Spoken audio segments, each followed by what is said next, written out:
Okay, my friends, what's up? Apparently, I got this response from Atheist Ranger, but here's the thing. He's responded to several videos I've done, and I haven't felt the need to respond to this guy because I think his reasoning skills are quite terrible. I mean, to be quite frank, he doesn't sound like he's reasoning like he's some sort of elite ranger. He sounds like he's reasoning like one of the putties. I mean, it's just really, really bad. Just how, just his reasoning skills are just terrible. I'm sorry. Um, as I'm recording this video, I have family around, so if y'all hear a little bit of noise in the background, I apologize. You're gonna have to bear with me. We're not gonna stop family activity just because I'm recording this video, but I got a little bit of time to do this, so I'm just gonna get right into this. And I'm, like I said, man, I usually don't even respond to you because I just think your videos are just so bad. Your reasoning is terrible, but this is probably the one and only time I'm ever gonna respond to you. So I'm just gonna get into this, and we're just about to wreck this, man, my friends. So let's go. Hey there, everyone. Atheist Ranger here. Just going to be responding to Antonio's Fletcher's video to Heather Holder. And just by the way, just throwing this out there, if this video happens to freeze, I apologize. My computer is a piece of crap. And I also apologize in advance if I cough. I've been dealing with a cough lately, so please excuse that. So without any further ado, let's get into his nonsense.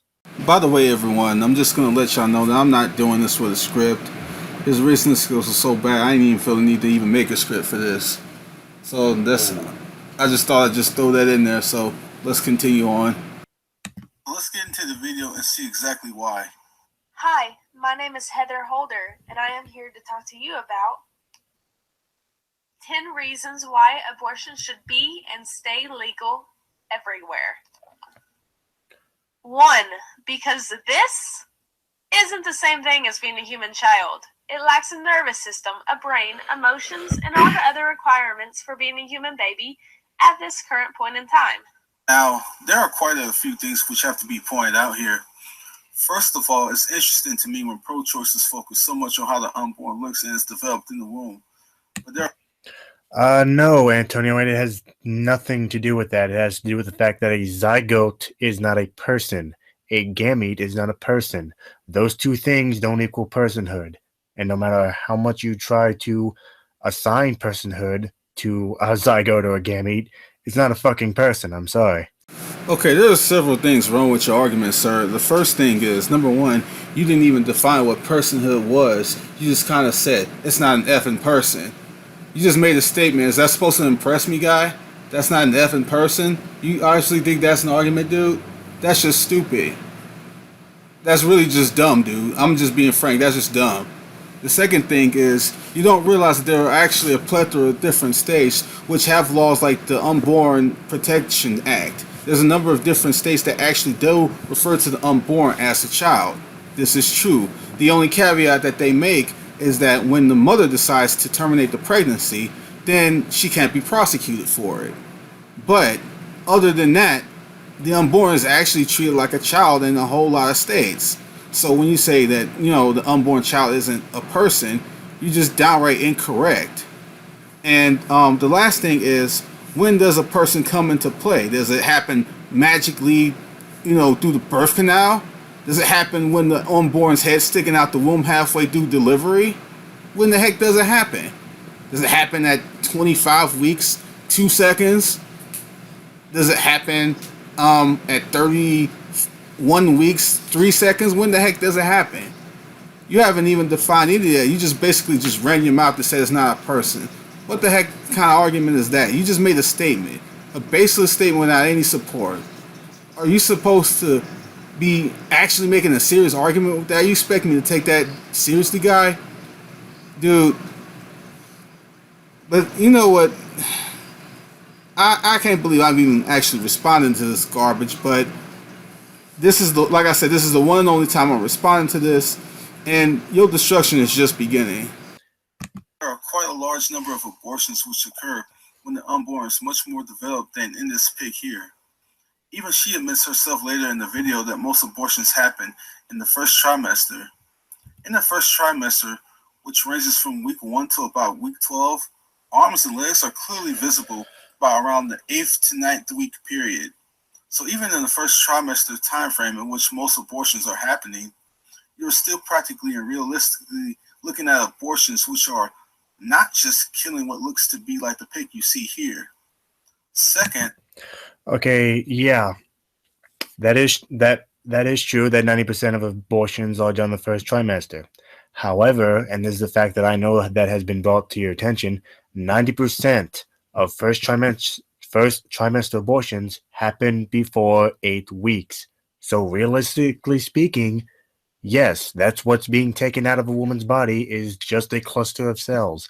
I know that you pro-lifers hate that term, but yes, that's what's being taken out of a woman's body. Literally 9 times out of 10, that is what's being taken out of a woman's body is just a cluster of cells. Sorry to disappoint you. okay, man, here's the thing, guy. You're actually going to disappoint yourself. Because number one, your fact is just dead wrong, okay? If you look up when most abortions happen, it's not 90% before the first 8 weeks. It's actually 66%. So you're 24% off. That's the first thing. And this is on Planned Parenthood, too. This is not a pro-life website, so you can't use that as an argument anyway. But if you did, it would be a genetic fallacy because where it's sourced at does not prove that the information is correct or incorrect. You got to debunk the information itself. But just in case you want to try the genetic fallacy move, you can't even do that because this is straight from Planned Parenthood's own website that 66% happen before the first 8 weeks of gestation. Not 90%, so you're 24% off, so you're just dead wrong there, first of all. The second thing is, why do you even care what gestational period abortions happen? If you truly believe that abortion is a woman's choice, then who cares when they happen or why they happen? If she's going into your murdering clinics in which you claim are safe and it's safe for her, who cares when she does it? Whether the fetus has arms or legs or not, whether it just looks like a ball of cells to you or not. If it's her choice, then you shouldn't give a crap about when she gets the abortion. But you're so obsessed with trying to point out it's only the early periods because you know there's something bothering your conscience in the back of your mind that if most women were getting abortions later on, you'd be less comfortable with it. And if you were not less comfortable with it, you wouldn't even be bringing up when she got the abortion. The fact that she would get them that most women would get them at early periods wouldn't even matter to you, now would it? If you don't care about a woman exercising the right over her body, you shouldn't care when or why she gets an abortion. So the fact that you even focus on these early ones just proves just how insecure you are about your position, because only the most consistent pro-choicer wouldn't care when or why a woman got an abortion as long as the child wasn't born. So that's just your own insecurity just screaming out at you. So not only are you insecure, you just spit out just false facts on top of that. So when you tell me you sorry to disappoint me, dude, you're just talking out your backside. You just disappointed yourself. That's all you really did. And just the arrogance in your voice just makes it all the more just gratifying to just get for you to get this work. And this is only the beginning. We got much more to go. There's a long way for you to get this work, son. Let's keep going. How the unborn listen functions like to justify abortion is nothing more than an arbitrary fiat claim, which is question begging, which is a logical fallacy. It's a fallacy because it is assuming the very thing it is attempting to prove, that size and level of development somehow magically equates to an argument justifying abortion. Anybody can simply assert an arbitrary fiat claim as a basis, but that isn't an argument. Third, okay, size and development is a justification and is an argument. And I'm sure this may sound pardon me. I'm sure this may sound very cruel to you and your pro-lifer friends, but the further away it is from being human, the less rights it gets. Sorry. It's really so sad you getting this work off the top of the dome, man. This is pathetic. All you did is just run your mouth again talking about the farther away human it is. That makes absolutely no sense because it's a scientific fact, and even secular pro-lifers have acknowledged this. You don't have to be religious. Excuse me. You don't have to be a sort of religious affiliation to acknowledge that there's a human being at the conception point. You talk about the farther away human it is. No, that's just a scientific, just wrong statement to make, dude. Like I said, even atheist pro-lifers and other secular pro-lifers have acknowledged that there is a human at the conception point. So you can't even pull that mess, man. But you're going to continue to get this work while you just get roasted into the ground. You're only dealing with a couple cells which have no real value and aren't the same as a born child. Then why would a fairly large number of pro-choicers freely admit they don't really like abortion at all? If women are only aborting an insignificant clump of cells, who cares? These are a lot of the same people who compare abortion as no different than masturbating and killing sperm cells, but you don't hear them saying, well, nobody really likes masturbating. If abortion is in essence no different than masturbating, then why would abortion be put into such a negative category, even by the pro-choicers themselves? Well, I can only speak for myself. I can't speak for any other pro-choicers, but I don't view it that way. Quite frankly, I view abortion as really no different from any other medical procedure. But if I had to guess, I would say most pro-choicers, well, not most, some pro-choicers don't like it because of the social stigmatism that these women go through. Which, by the way, we have pro-lifers like you to thank for that, because you, for some reason, want to shame women who get abortions, which I find rather disgusting. Well, here's the thing, dude. If you talk to pro-lifers who are actively involved in the pro-life community in such a way like I am, you will find that the vast majority of us don't believe in talking down to women who have gotten an abortion. We don't believe in mistreating these women and running them down into the ground. We believe in treating them with love and respect and support. That's where we come from. I don't know what you've been hearing from a lot of pro-aborts or what you've been finding out on TV or through media or something, but in my experience, that's not how a lot of pro-lifers look at women who have gotten abortions or who are looking to get abortions. Because we often find out that more often than not, they don't have all the information they need, and then they get rushed into making decisions that they end up regretting later on. Because here's the thing, man, you don't speak for all women when you say that it's because that pro-lifers have, put this stigma out into reality, in which has resulted in them regretting it. No, many of them have their own thoughts and their own ways in which they simply have regretted it themselves. So you can't just argue this sort of stigma is the reason why that they regret it. You can't just use that as an argument and run with it, man. Not all women, think the same way. So you need to look at women individually instead of as this collective whole you're trying to put on people. As a side note, I'm not claiming that this is Heather's argument, but I find it very interesting. A lot of the same people talking about the unborn doesn't look and function like a child are also a lot of the same people who would turn around and say that how a person's genitalia looks and functions like doesn't determine who they are between a man or a woman.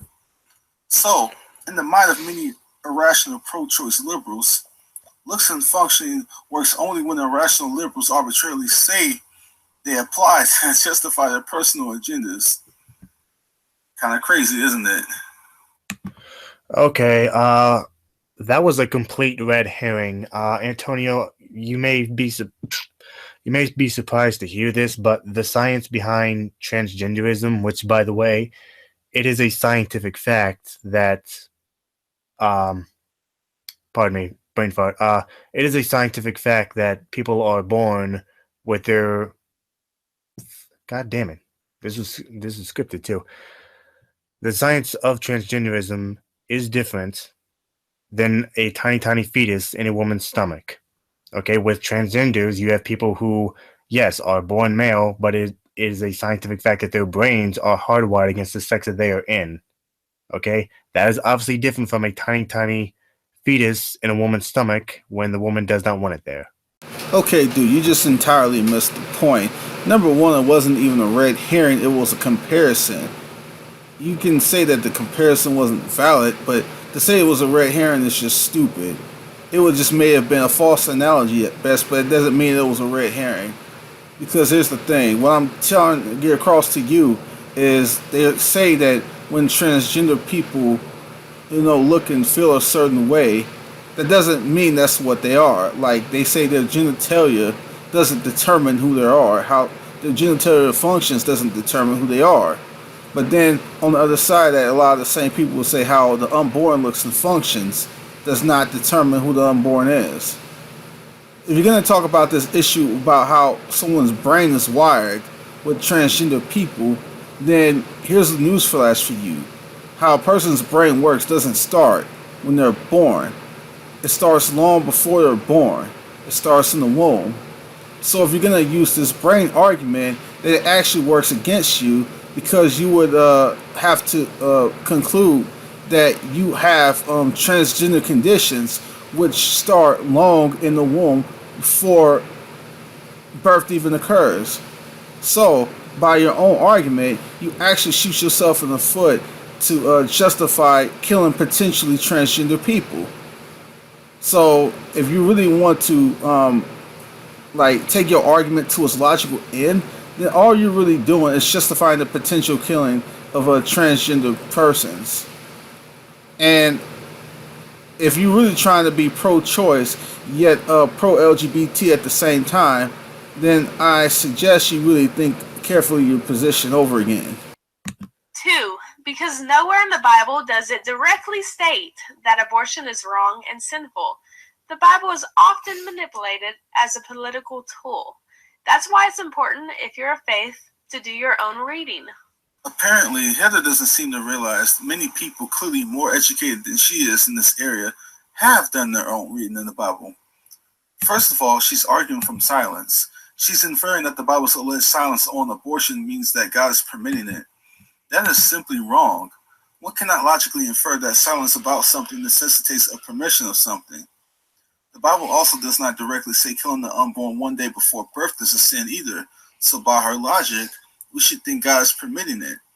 That is just stupid logic. In certain things the Bible doesn't specifically say, we can know by way of inference from other passages and cross-referencing. Jeremiah 1:5 states that he knew his creation even before he formed this creation in his mother's womb. So God is clearly acknowledging there are persons in the womb. To cross-reference that with the 6th commandment, thou shalt not murder, we can clearly see it's murder to kill the unborn in the womb.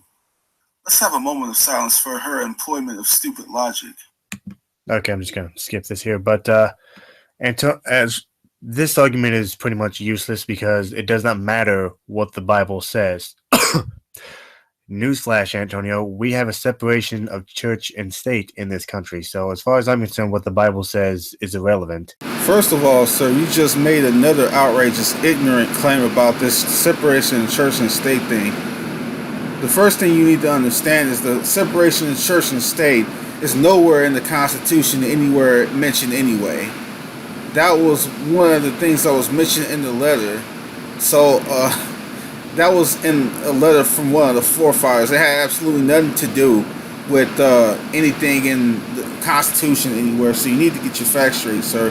Number 2, the whole bit about the separation of church and state in context was talking about how the government couldn't force people to worship a certain way, or we couldn't really build the government on a theocracy and things like this. That's what it was intended to do. It wasn't intended to say that the things like the Bible and religion was irrelevant in our society. It was intended to say that those things can't be built upon stuff like religious principles, but at the same time, those things couldn't be infringed upon either. That was the intended purpose of the phrase separation of church and state, to keep those things separate so people's religious liberties could be protected. That was the primary importance behind that. So you need to get your knowledge up, sir. And the last thing, when you talk about me mentioning the Bible is irrelevant, she was the one who brought the Bible up first, sir. You need to clean out your ears and pay better attention. When she brought up the Bible, I corrected her on that, and you want to tell me, in me correcting her, that it was irrelevant to be brought up. Are you serious, dude? I'm correcting something that she brought up. So when I correct something she brought up, you say it's irrelevant. Get out of here, dude. Stop the stupidity, man. You're making yourself look really stupid right now. And you're going to make yourself look even more stupid as we continue this butt whooping of yours. And more importantly, the Bible is not anti-abortion. There is a part I don't know the exact scriptures, so pardon me for that. But there is a part in the Bible where God goes through ancient Samaria and rips out the fetuses of the already pregnant women in that country. That is quite literally the Christian God committing abortion himself. So sorry to disappoint you, but your little holy book is not anti-abortion. See, man, here's the problem with talking to atheists like you. You always make these claims that the Bible doesn't condemn something or the Bible outright commands a certain thing. But more often than not, when you have to submit the verse and submit it in context, you're never able to do so. Either you get the verse or don't get the verse, or even if you do get the verse, you get the context wrong. You gotta engage in something called exegesis. Get into theology. Study what experts on the Bible actually say about these things. Don't just simply run to your little atheist websites and just believe them like they're the gospel truth. You'll believe something as the gospel truth if you think it's coming out the mouth of an atheist or something like that, but you won't actually do the work yourself. You don't know what the heck you're talking about, man. And here's the thing. What if the Bible did at some point command that abortion was not wrong? Just because it would command it doesn't mean it would command it at all times and all places. Like, for example, in the Old Testament, God commanded that it wasn't wrong to stone homosexuals to death, but now we're not to do that. So there are certain times to where God would command certain things and times to where he would condemn it, okay? So even if he were to command abortion at any time, how would you know that that wouldn't represent a certain time period rather than an outright commanding of abortion, or rather him saying that abortion is not wrong? You wouldn't know that, dude. You wouldn't even have a clue. You gotta look at context and situations, circumstances, all this sort of things. You gotta take all this stuff into account. You can't just sit up here and say because you look at one or two passages that you got all the facts. That's so stupid. That's like me looking at a couple of things in science and thinking I got all the facts in science and making claims. This is the sort of stuff that evolutionists get on creationists and other people about all the time, but you atheists think it's okay to do it with the Bible. You people got a bunch of hypocritical double standards. It's really just stupid. And you didn't even listen to the point I even made when I said that the Bible doesn't say directly outright that late-term abortion isn't wrong, but that doesn't mean it permitted it. You completely glossed over that point and continue ranting on your stupid little rant. Dude, this is really, really embarrassing for you, dude. But we're going to continue on and exposing more of your nonsense. Programming. 3. Just because you make it illegal does not mean it's not going to happen. Back alley abortions are very, very dangerous. In the 2 decades before abortion was legal in the United States, it's been estimated that nearly 1 million women per year sought out illegal abortion. Thousands died, tens of thousands were damaged, all were forced to behave as if they were criminals. Okay, all right. There are so many things she gets wrong here. First of all, it's not a logical argument to say that because things will still happen is an argument against illegality. Rape, theft, underground sex trafficking, etc. still happen, all the while being illegal, but that doesn't mean that because they still happen is an argument to make them legal. Therefore, because abortion will still happen is not an argument to necessitate it should be made illegal. We don't determine the legality or illegality of a thing by merely the fact of a thing happening, whether illegal or not. Second, Okay, Antonio, what did you say? Sex trafficking, rape, theft, and murder. That's different than abortion because when those things are legal, the four things you just mentioned, they still fucking hurt people. It still, in a way, breaks down society. Abortion isn't like that. You don't want to seem to get this through your head. You don't want to seem to get this fact through your head. Making abortion illegal, there is no if about it. It's going to do more harm than good. But I don't know how else to say that to you. That is a fact, good sir. Here's the thing, man. I don't know whether you are legitimately ignorant or you just doing this crap on purpose just to avoid the fact that you're just gonna make yourself look dumb. But the whole point is this, man. You say that all those things that I mentioned earlier still hurt people, but you know what? So does abortion. There's this thing called Rachel's Vineyard that you need to look up on the internet. And these are women who have regret their abortions and went to tell their stories and got healing from them. So you tell them how many people ran them into the ground who were pro-lifers and, just tried to just shame them or point fingers at them and just tried to make them look like the scum of the earth. A lot of pro-lifers that I've associated myself with in my lifetime don't do that sort of thing to post a board of women. We just don't. And I'm not discounting the horrible and rude pro-lifers who would do something like that. Like I told you earlier in the video, we would put those people in their place. But for you to just presume that, like directly or indirectly, that abortion doesn't hurt people, it does, man. And your ignorance is not an argument to this fact. Second, whether abortion is illegal or not has nothing to do with how safe or unsafe the procedure is. Now, what determines how safe or unsafe the procedure is the person performing it and their ethics. Abortion being legal doesn't mean women have gotten quote-unquote safe abortions, and abortion once being made illegal doesn't mean they'll quote-unquote get unsafe abortions. Okay, yes it does, and here's why. Antonio, when abortion is legal, women can freely go to doctors who not only have experience in abortions, but they'll be getting those abortions in clean, safe environments. That is a fact.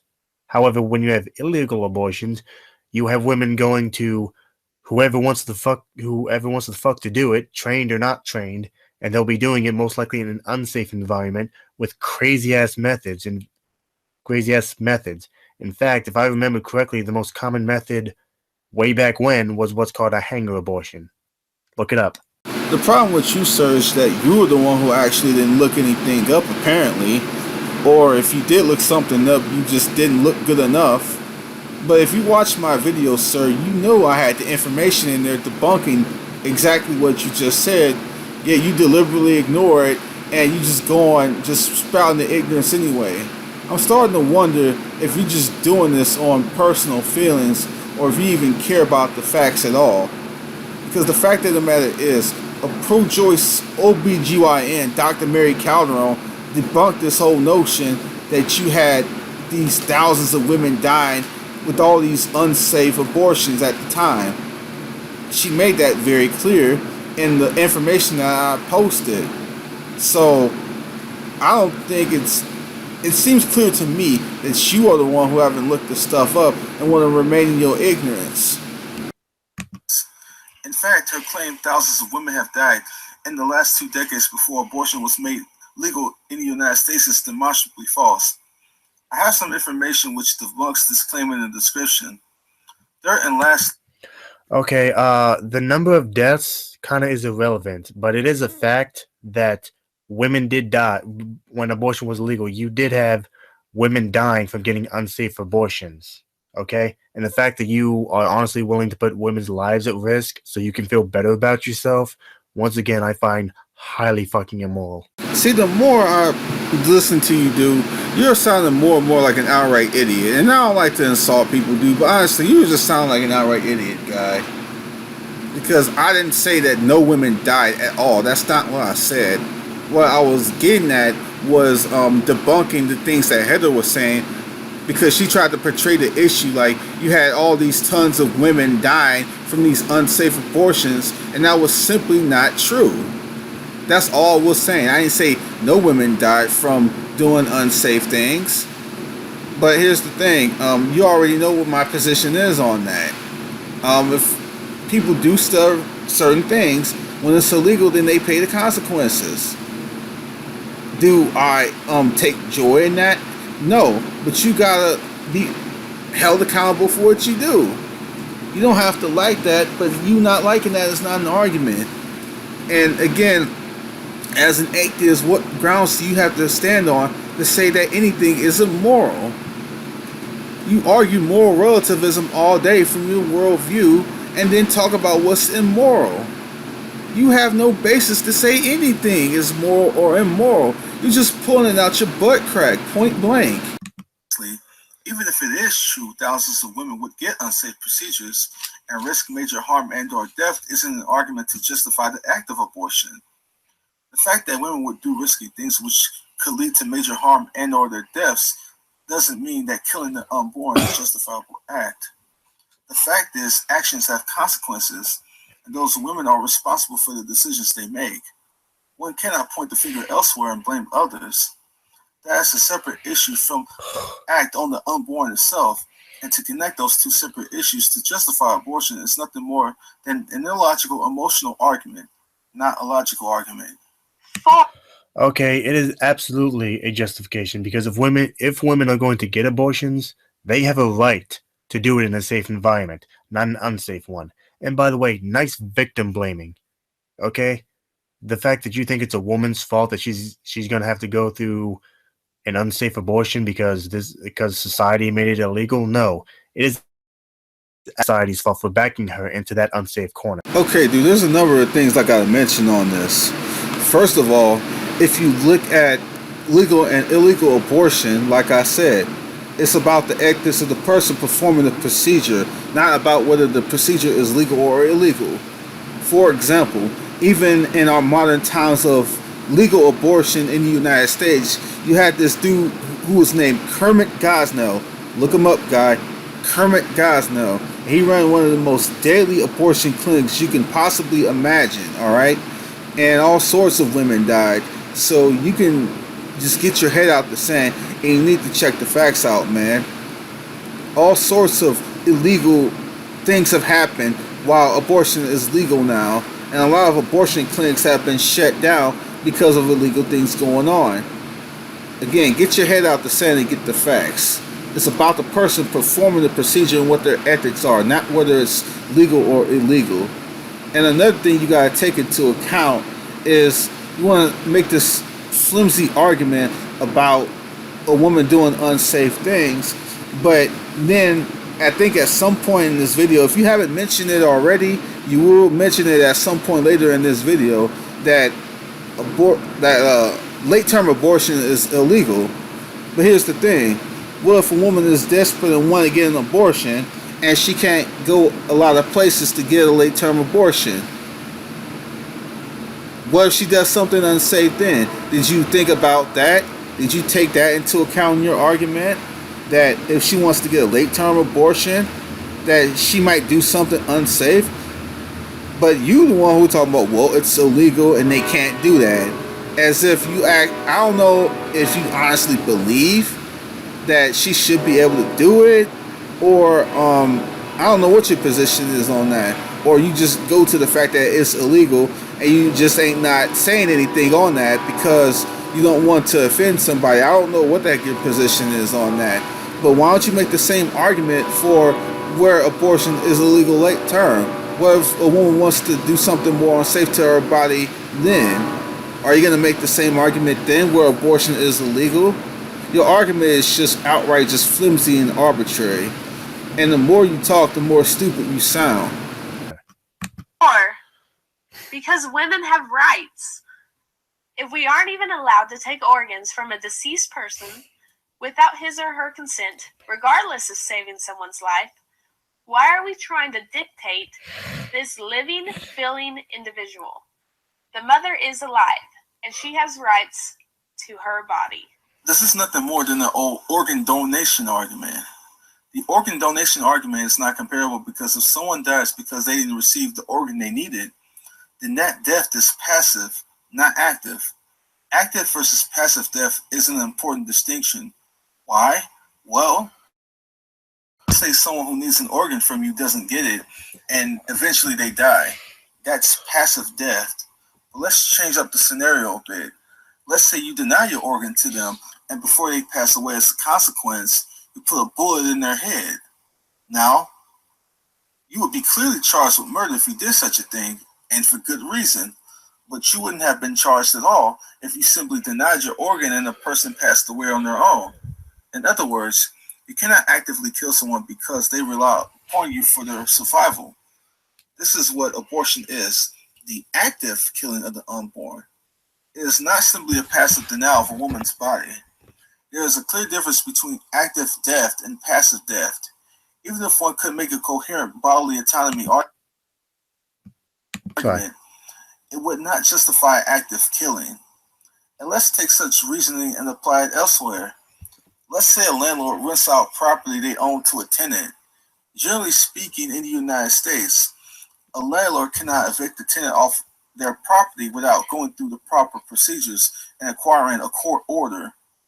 But if we apply the logic of her argument to the landlord-tenant situation, the landlord should have every right to evict the tenant whenever they please for any or no reason without a court order because they own the property. Their property, their choice, right? It's simply a bad argument. Case closed. And oh yes, she says the mother is alive as if to imply the unborn isn't alive.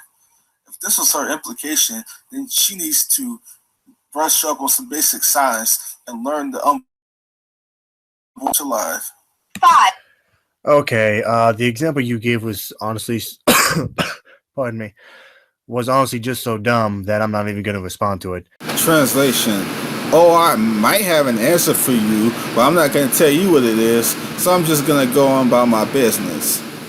Dude, you don't have an argument, man. That's the truth. That's why you're not going to say nothing. That's why you're not going to object to it. It's not because you actually can show that the example is stupid. You just ain't got nothing to say, man, so stop the BS. But Antonio, it isn't actively killing anything. Nothing is actively being killed, okay? Because all women are doing is it is women removing something from their body that they do not want, okay? You may find this hard to believe, Antonio, but women are not hosts. They are not obligated to carry something in their body that they do not want simply because you disagree with it, all right? In fact, this is, to use an example, you telling women that they can't have an abortion because you personally disagree with it, that would be like me coming to you and telling you that you can't eat donuts because I'm on a diet. Why don't you think about that? Okay, dude, I can easily expose what you said right here. The first thing is, you talk as if what these abortionists are doing with these women are just simply performing the procedure, like these women are just going up in there and just removing some tissue. A lot of pro-choicers will say that what these women are doing is a very hard decision to make. They're not merely removing tissue, guy. If it was just them merely removing tissue, it wouldn't be one of the hardest decisions for them to make, period. A lot of abortion, a lot of pro-choicers, as you said, well, you said some, but it's more than some, guy. It's a lot more than some that just say that nobody really likes abortion. You're not just merely removing tissue, guy. And in fact, a lot of abortionists will make it very clear to people who do this stuff for a living that they're not just simply removing tissue. They're outright killing. They're in the business of death. There's people who have admitted this, dude. And I'll have a link in the description to back this up. And then you want to say this whole issue about, it's like getting mad at somebody for eating donuts when that person's on a diet. You just shot yourself in the foot with that logic, guy, because you're sitting up here getting upset at pro-lifers going against women and this whole abortion thing and saying that they need to stay out of women's personal lives and things like this. Well, here's the thing. If pro-lifers truly believe what they're doing is wrong, then they have every right to engage in that sort of activism. So just because you don't like them engaging in the activism when they truly believe that abortion is wrong, it's basically like you're mad because you are on whatever pro-abortion diet you're on, and the pro-lifers are eating donuts and you can't stand it. So if you really support choice, and if you really support people standing up for what they really believe, then why are you getting mad at why are you eating donuts, or rather, why are you on your little pro-abortion diet and getting mad at the pro-lifers eating pro-life donuts? That's basically what you're doing. So when you say it's like pro-lifers, or it's like somebody getting mad at somebody for eating donuts when they're on the diet, that's basically what you're doing. And especially when you go to this whole angle about that people shouldn't shame women who get abortions. Well, who says they should do what? You have no basis to say anybody should do anything. You are saying what they should do, what they ought not to do. Where do you get this ought reasoning from? You try to frame this into this issue about, oh, you just getting mad at somebody eating donuts when they're on a diet. Well, who are you to say that people shouldn't shame women? I'm not advocating pro-lifers run women into the ground, as I told you earlier in this video. But what I'm telling you is, who are you to say that no women should be shamed? What basis do you have in your worldview to say that that shouldn't happen? Because you have absolutely nothing, so it's just a donut eating situation to you. In your own worldview, all it is just you on a diet and getting mad at other people who eating donuts. That's what it comes down to. There's no real morals anywhere. There's no moral right or wrong. It's just whoever eats donuts and who is on a diet in your worldview. So when you say crap like that, you actually shoot yourself in the foot with it. You need to seriously listen to the nonsense you say before you open your mouth. 5. Because most abortions happen within the first 3 months of conception. Late-term abortions are illegal except during life-threatening situations. This is yet another thing she stated, which is demonstrably false. Elective late-term abortions happen all the time in places like Maryland, around 26 to 20 weeks of pregnancy. In New York, late-term abortions are not unusual and occur quite regularly. And again, these are elective. I'm not talking about life-saving procedures. I'm talking about actual elective late-term abortions. She's also ignorant of the Doe v. Bolton ruling, which defined quote-unquote health quite broadly across the board, in which a woman can get an abortion, including mental health. All she has to do is get an abortion to sign off on it, and under this ruling, abortions are covered all 9 months. She may not actually have a life-threatening issue, but if the abortion is signed off on it, she's covered. She clearly either hasn't thoroughly researched this issue and is arguing in ignorance, or she's deliberately being dishonest. 6. Okay, Antonio, what you just said is demonstrably false. Late-term abortions are illegal at the federal level, and that means late-term abortions for just casual reasons. That is illegal at the federal level. You know something, dude? You have a bad habit of saying things without referencing anything you're talking about to back it up. I challenge you at some point in the future to show me anywhere where it says abortions are banned on the federal level. And I'm betting a lot of money that you won't be able to find it. As far as to what your statements about New York and Maryland, honestly, I'm going to need a citation because I tried looking that up and I could not find that law. I couldn't find that research anywhere. Ask and you shall receive. I got links in the description. And furthermore, to what you said about late-term abortions happening on a regular basis is fucking not true. Late-term abortions only consist of 5% of all total abortions. Okay? Late-term abortions don't happen that often. And most of the time, 99% of the time when they do happen, it's because of life-threatening situations. which I already contradicted that anyway with the links I just told you I had in the description, on top of the fact that you didn't even submit any links at all to back up what you just said. This is getting worse and worse for you as we move this along, bro. Because they are not horribly dismembered, like those bloody, scary, gory pictures you see online. Early abortion can be done at home with a pill if the woman so chooses. Abortion is a safe, simple procedure. Just because the abortion pill exists does not mean there aren't dismemberment abortions which exist. This was just an outrageously stupid point on her part, which demands another moment of silence. What a sad attempt at humor, ladies and gentlemen. Thank you. And now we return to destroying Heather's terrible logic and demonstrably false statements. Okay, no, that's what I'm doing with you, because you clearly missed her point. You may find this hard to believe, Antonio, but most abortions, there is no dismemberment whatsoever. With most abortions, I think a little over 80% last time I checked. Most abortions happen either they vacuum the cluster of cells out of a woman's uterus, or they give you a pill which pretty much flushes everything out. That's what's going on most of the time. That's why we consider it dishonest when you're showing people these dismemberment photos, because it's not true. That's not what's going on most of the time. Here's the thing, dude. It seems to me, whether directly or indirectly, you actually acknowledged the point that I was making. What do I mean by that? Well, you just said that most of them happen early on to where they don't look like dismemberment abortions. But the thing is, just because most of them don't happen that way, don't mean that any of them don't happen that way. Just because you're talking about most of them happen early term, don't mean that none of them happen in a dismemberment fashion.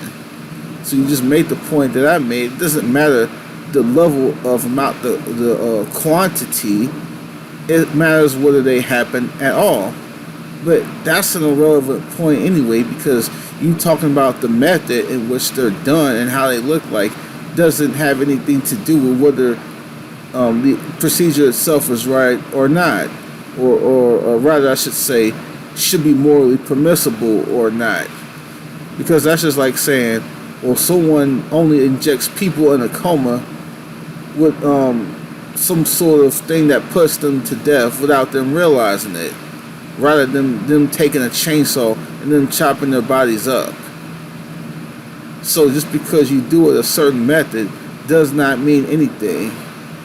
You can kill somebody and it could be outright brutal looking, or you can still kill somebody and it looks peaceful. You can kill somebody a number of different ways. But just because you do it quote unquote more peaceful doesn't mean it's right. So it doesn't matter whether you appeal to this looks argument or not. That doesn't do anything for your position, not one bit. 7. Because there's tons and tons of women in prison in El Salvador over miscarriages, accused of having illegal abortions and charged with murder. This is just another outrageously stupid argument. People are accused of lots of things in society they are innocent of. Nobody wants such things to happen, but that doesn't mean laws shouldn't exist against certain things, because at times innocent people may go to prison. Let's just make killing any and every person legal, because way too many times the wrong person was convicted.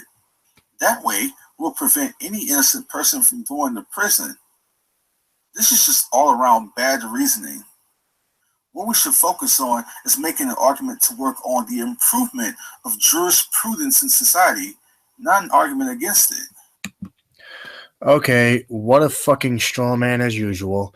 Once again, you missed her point. She's obviously responding to the point of, well, you know what? You can just adopt. Well, guess what, Antonio? Adoption isn't for all women, especially who, from the look, for some people, don't want to fucking stop. Okay, you want to force an alcoholic to give birth to a kid that's most likely going to have mental, if not physical, defects from her drinking during pregnancy? Didn't think so. Here's the thing, man. I didn't think so either. And you want to know why? It's because she didn't say anything about adoption in that last bit you just played, and neither did I. At times, man, I get the impression that you respond in a knee-jerk fashion before you even think about what you're really trying to say. So you need to think before you act, man. This is quite pathetic on your part. Seriously, dude. 8, because there are too many kids. Oh, sorry, one more thing.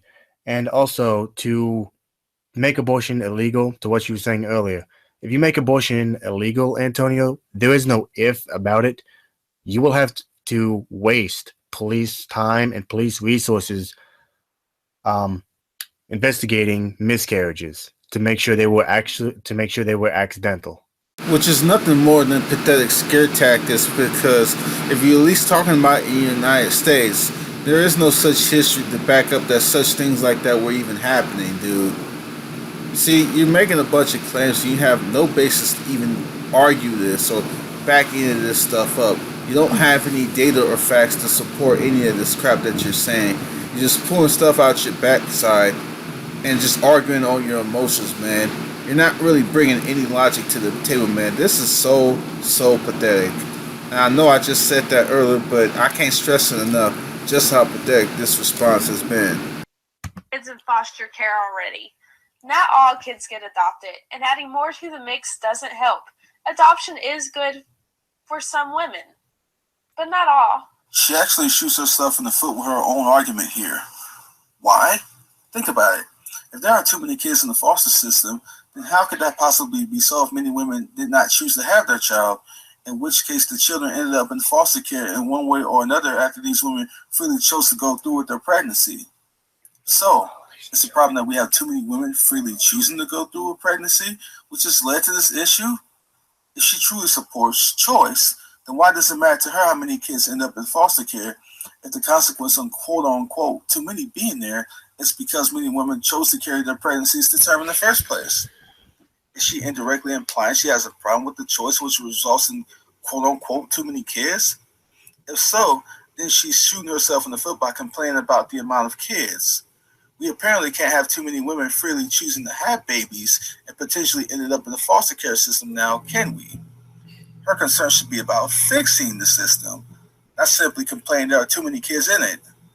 She says that we shouldn't be adding more, but the only way to adding more is if more women who are currently pregnant, who do not have the means to care for a child, get abortions more than the amount of women who decide to have their children anyway. As things stand now, would she be advocating necessarily that more women get abortions to avoid making things worse? In this case, is she hoping more women get abortions? If so, then what she's inevitably doing is putting the blame on women, quote unquote, adding to the problem by not getting abortions if they decide to have their child anyway, despite not having the means to care for their child. Doesn't sound very pro-choice to me at all. And this is how she shoots herself in the foot with her own argument. Okay, no, she doesn't. And honestly, what a way to twist the words. By the way, to my audience, I apologize for my earlier statement. I got ahead of myself when in this video. Antonio, she is obviously replying to the ridiculous argument that even you make all the time, that, oh, well, you know, they can just put it up for adoption. Okay, well, you may find this hard to believe, but adoption is not for all women, especially drug addicts and alcoholics who have no desire to stop. Okay, so the fact that you want to force a drug addict and an alcoholic to, you know, go through with a pregnancy where there is no if, that kid will definitely have either a mental disability or physical disabilities from their mother either doing drugs or doing alcohol the entire pregnancy. And by the way, fun little math fact for you. There's, I think, 500,000 kids in the foster care system right now. If abortion was made illegal, that number would double to almost 1 million. So unless you're going to adopt some kids, I suggest that you keep this adoption argument under wraps. Dude, this argument is wrong on so many levels, man. What instantly comes to my mind is when you bring up the stupid point about what could happen to a kid if a woman isn't ready to have a kid at a certain point, and she might end up bringing this kid into the world, and the kid ends up in foster care, might have a horrible life, and then you bring up stuff like the kid may have certain mental deformities and things like this, and stuff like this is going to get in the way of the quality of this kid's life. First of all, you have no right to judge what type of quality of life that child will live. Just because a child comes from a particular beginning does not necessitate that what you think is going to match that, in your mind, messed up beginning is going to be consistent with that child's life. For example, a child could come from a not so good beginning. Maybe the mother is single and she can't afford to raise a kid and give that kid a good life that she wants to give that, rather give her child. But that doesn't mean that kid is going to end up in a bad situation. That kid can grow up and have great loving parents. Conversely, you can have a kid that can have everything a kid can want. Food to eat every day, a roof over their head, 2 parents that are there all the time, the whole 9. That child could end up having a terrible life. So where a child starts does not necessitate to what quality of life they're going to live. Who are you to pass that judgment upon that child based on your own subjective, ridiculous, and just outright just stupid personal biases and arguments? Who are you to decide what that child's life is going to be like? Just because you look at the potential of what could happen don't mean that your killing position is currently justified now. And your argument gets even worse because you're the first one to say, late-term abortion is not legal. Well, what if a woman made a mistake and had a child, or rather continued the pregnancy? Maybe she has second thoughts. Maybe she wanted to get an abortion later on, but now it's too late. She can't get one. Are you going to say that the government is controlling her body then if they forbid her one? Is she only limited to a certain time frame to argue in your arbitrary parameters? You're continually inconsistent, dude. This is just outright just stupid. And you make the argument even more worse. Not even more worse, just even worse when you talk about this issue about, well, if you're not going to adopt any kids, you should keep this kid on the wraps. So what is that supposed to imply? Is that supposed to imply that if you are pro-choice, that you could just sit up here and look to see that you have a problem in the foster care system and complain about it? You see a problem and you just complain to pro-lifers about being against abortion, but you're not actually doing anything to contribute, or at least you don't sound like you're doing anything to contribute to alleviate the problem. Just because you support choice does not mean you're actually doing anything to address the problem. Everything you're just saying just seems to be just outright just lip service. It makes no sense. Someone can do what they can to be against the messed up things in the foster care system, yet at the same time be against abortion. 2 things are possible at the same time. Like I said, man, your argument is just so faulty on so many levels, it's not even funny.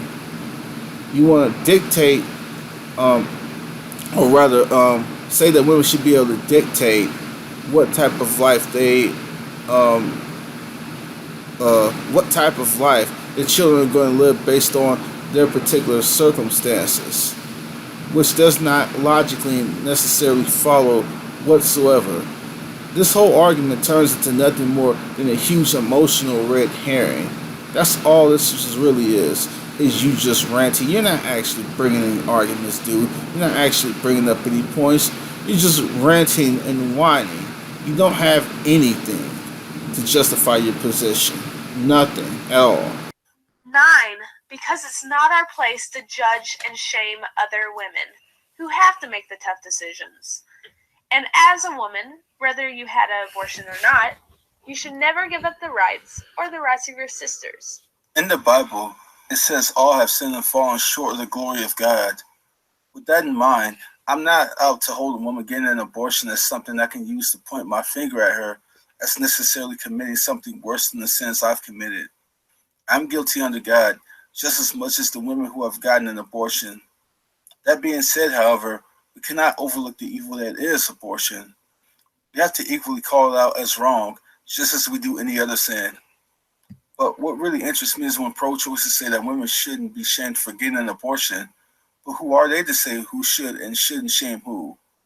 The arguments they build to justify abortion rely on moral relativism. So if morals are relative, who cares who shames who? Who cares if women get shamed? Are they forcing morality on others to say others shouldn't shame women who get abortions? Doesn't sound very pro-choice to me. Why would they get upset about women being shamed if morals are relative? Okay, well, you're the last person to be talking about moral relativism because you're part of a religion that has 41,000 denominations. So you're the last person to be lecturing people on moral relativism. And the stupidity continues with your stupid logic, dude. What you just said here had absolutely nothing to do with moral relativism. All that means is that when you look at certain things in the Bible, there are minor disagreements, usually among certain denominations. More often than not, they're not essential disagreements. So when you talk about these denominations, it has no effect on objective morality. We're not sitting up here saying that our morality changes as the wind blows. What we're saying here is we may look at certain verses, and given the fact that we are all flawed, fallible men, we're not going to exactly always be on the same page on unification on every single point in Scripture. But for the most part, many denominations of Christianity do agree that Jesus is the way, the truth, and the life. Most of them agree with that point. That is the most important core essential that the vast majority of denominations in Christianity agree with. That doesn't mean rather moral relativism, guy. It doesn't mean that we change our morality as the wind blows. That's not what that means at all. That don't mean we just change our morality arbitrarily. We still believe that God is sovereign, and we believe that what He says goes. So you're confusing two different concepts, man. You're confusing minor variances in doctrine with moral relativism. They're not the same thing. And number two, society will not be productive if everyone is keeping secrets out of shame. Okay, when you're shaming someone, if someone has something shameful in their past, they're going to want to keep that a secret. Now, maybe you're comfortable with living in a society where everyone's keeping secrets from each other, but I don't. Here's the thing, man. I actually agree with you wholeheartedly, 100%, that these women shouldn't have to keep these secrets and that they need love and comfort and shelter and support. And places like Rachel's Vineyard, which is a pro-life retreat, does offer these sorts of love and comfort and support and hope and healing to these women. So I do agree wholeheartedly that these women shouldn't be shamed and run to the ground. And like I told you earlier in this video, that in the group of pro-lifers that I associate myself with, we don't do any sort of thing with these women. And we want to preach the love of Jesus Christ to these women and let them know that Jesus loves them and care about them. But despite all what I just said, that still don't address the point of why should you, in your position, say that people should not be shamed, that these women should not be shamed. That hasn't been addressed yet. 10. Because all kids should be loved and wanted. If women are forced to carry unwanted pregnancies to term, the result is unwanted kids. Everyone knows that they're among society's most tragic cases, often uncared for, unloved, brutalized, and abandoned. When they grow up, they are at a serious disadvantage, and sometimes are inclined towards brutal behavior to others. This is not good for children, families, or the country. Kids need love and families who want and will take care of them. Translation. All she just said here is simply code for the world has problems, so let's kill kids to avoid making the problems worse. A huge gaping problem with the approach. Okay, no, she did not say that. You are just simply putting words in her mouth, as you always do with most of these pro-choice videos.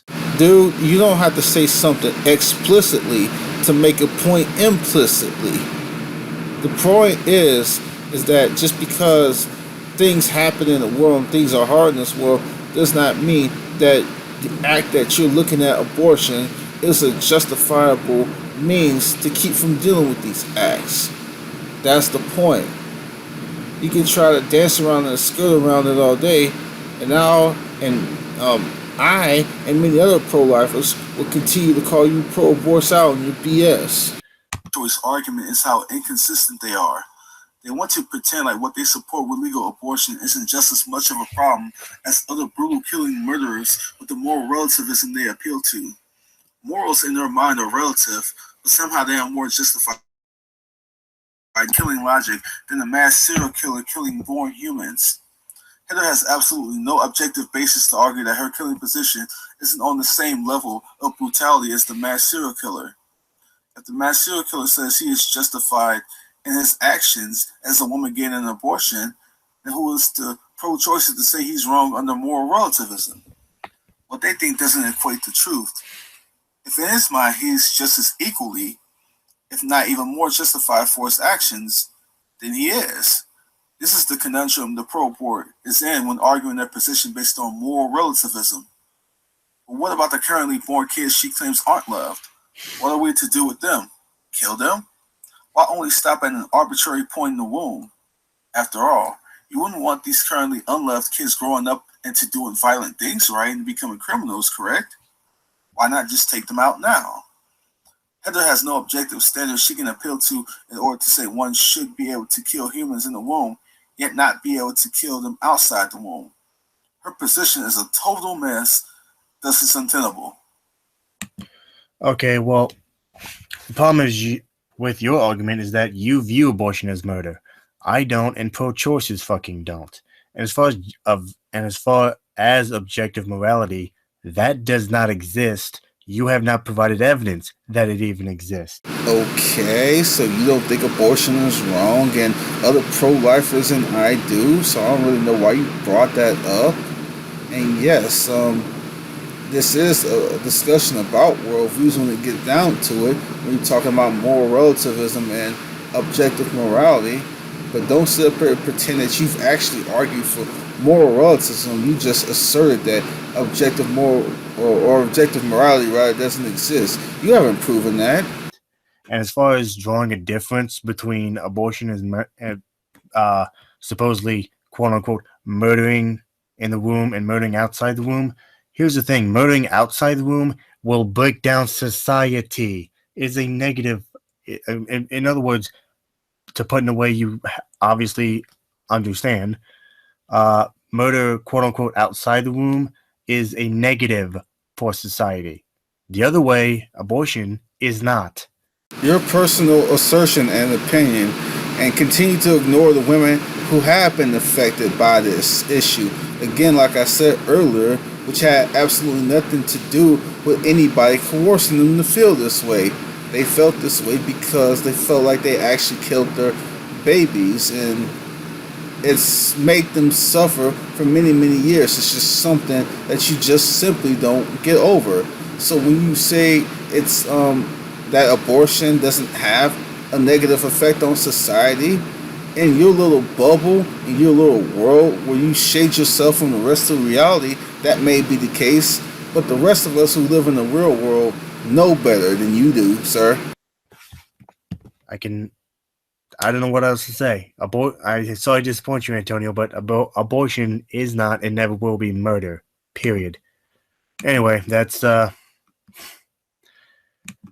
response. Yeah, that's my response to him. Antonio, seriously, dude, this video was so full of straw that I'm genuinely surprised you're not skipping down the Yellow Brick Road with Dorothy and Toto. You need to stop with the straw man. You need to stop with the red herrings. And you need to stop, honestly, putting words in people's mouths. Okay? That's my advice to you, good sir. You know, if I remember correctly, I said at the beginning of this video that I probably won't respond to you. And I think later on in the video I said I won't. So basically, I've been juggling the idea of whether I should actually respond to you again or not. So at this point, I've decided that it's not going to necessarily be an absolute that I won't respond to you again. but it doesn't seem very likely that I will ever respond to you again at this point. This is the reason why I haven't responded to you before this, because it would have been a total waste of my time. The responses was just so terrible that they were literally on par, if not worse, than Jacqueline Glenn's. That's why I didn't respond to you before. But for some reason, I just compelled to respond to you in this one, just to give you one thrashing. And this is pretty much where I'm going to leave it at this point, because it's just no point in me even dealing with you any further. So my friends, if you've had the patience to even watch this nonsense this long, I appreciate it more than you can possibly know. And as always, thank you so much for supporting my channel. Please like, comment, and subscribe. So as I always say, take care, God bless, peace.